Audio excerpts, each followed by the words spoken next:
Chegou aqui uma pergunta. O que faço se der branco quando estou falando em público? Olha aí que pergunta interessante.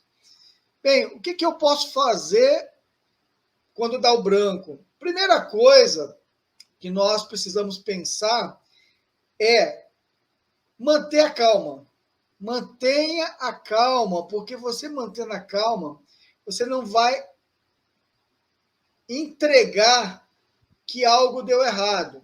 Isto é, se, porventura, o seu público for um público que você não conhece muito bem e você não tem intimidade com esse público. Aí, nesse caso, o que eu recomendo, se você tiver intimidade com o público, diríamos que fosse parentes, amigos, e você tem que apresentar um conteúdo, fazer uma reunião, aí você pode brincar com isso. Você fala, puxa, deu um branco aqui, mas depois eu lembro, vamos continuar aqui o que nós estamos fazendo, vamos prosseguir, e depois eu lembro. Beleza. Do contrário, se você não tiver essa intimidade, esse grau de intimidade, o que eu recomendo a você?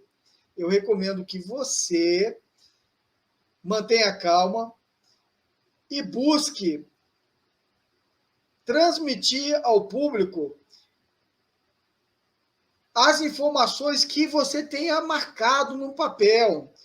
Exemplo, o que é recomendável você marcar, enumerar os pontos que você vai falar, e aí você dá uma olhada no papel onde você parou.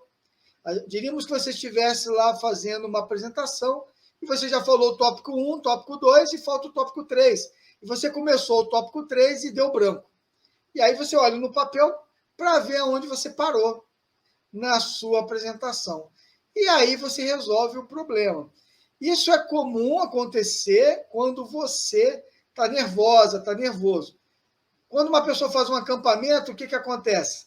Geralmente, quando ela se distancia do acampamento, ela faz marcos, né? Ela vai marcando o caminho que ela percorreu, justamente para quê? Para depois voltar, principalmente se for num terreno onde ela não conhece muito, é a primeira vez que ela está indo, ela não conhece muito bem o território, e ela faz essas marcas no caminho, justamente para voltar depois para o acampamento. A mesma coisa nós fazemos na oratória. Nós podemos marcar no papel exatamente os pontos que precisamos falar. E também palavras-chave que vai nos trazer à memória aquilo que precisamos falar. Um recurso muito legal que se usa muito é ponto eletrônico. Você põe um fone de ouvido, uma pessoa fica no celular falando com você os pontos que você precisa apresentar. Isso é muito bacana. Agora, se você não tiver um ponto eletrônico como esse, você pode usar um ponto humano mesmo. Isso a gente faz muito no teatro. Você coloca lá o ponto, uma pessoa com um texto, com o seu roteiro, e se você esquecer, ela dá uma sopradinha para você. Ela vai falar aonde você parou, e aí dali você continua. Isso vai te ajudar, se der branco, você retomar da onde você parou. Beleza? Vamos prosseguir, então. Equipe aí, por gentileza, manda aí as perguntas aí, por favor, da nossa audiência.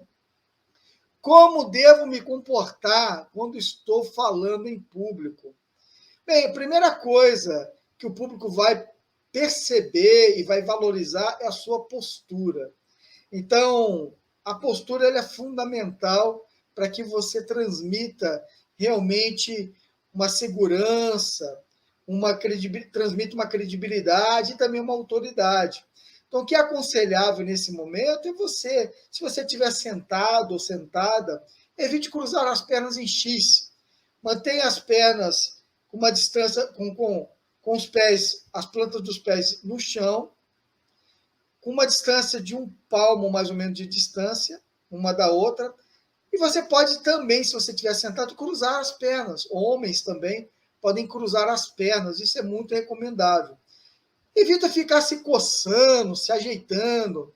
Mulheres, evitar ficar mexendo muito no cabelo. Homem, ficar mexendo, se tiver de gravata, ficar ajeitando a gravata, ajeitando o colarinho, ficar com tique, né? Tiques assim, tipo, se mexendo toda hora, se coçando, mexendo muito nas mãos, às vezes a mão está suada, porque conota nervosismo, está nervoso, fica se coçando.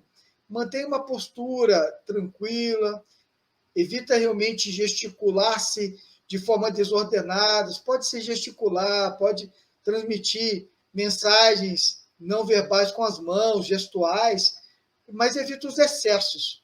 E não somente os excessos, mas movimentos que não tem nada a ver com o que você está falando. Isso aí é muito importante. Essa postura, como é que você deve se comportar? Com tranquilidade, com segurança.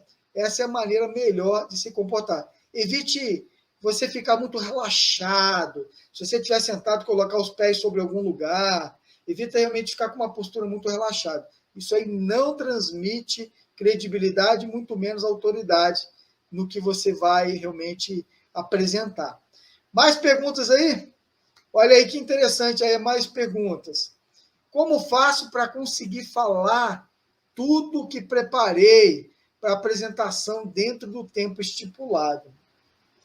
Muito importante essa pergunta. Primeiramente, o mais importante é você cronometrar o tempo da exposição. Como é que você pode fazer isso? O que eu recomendo, você pode gravar sua apresentação, e aí você vai cronometrar. Lá na sua gravação, você vai ver quanto tempo. Se você tiver apenas 30 minutos para apresentar um conteúdo, o que você vai ter que fazer? Você vai ter que adequar o conteúdo em 30 minutos. Então, você tira os excessos, apresenta os pontos mais importantes da sua apresentação, e assim você vai adequar o conteúdo ao tempo de exposição que você tem para fazer a sua apresentação. Isso vai gerar muita credibilidade para as pessoas que te convidaram, por exemplo, para palestrar, para falar em alguma convenção. Isso é muito bacana. As pessoas confiarão em você. Você vai poder apresentar no tempo esperado, no tempo programado. E isso aí vai ser um ponto positivo na sua apresentação. A gravação em vídeo, né, que você tem lá, você marcou, são 30 minutos, então você vai te ajudar a cumprir esse tempo estipulado, beleza?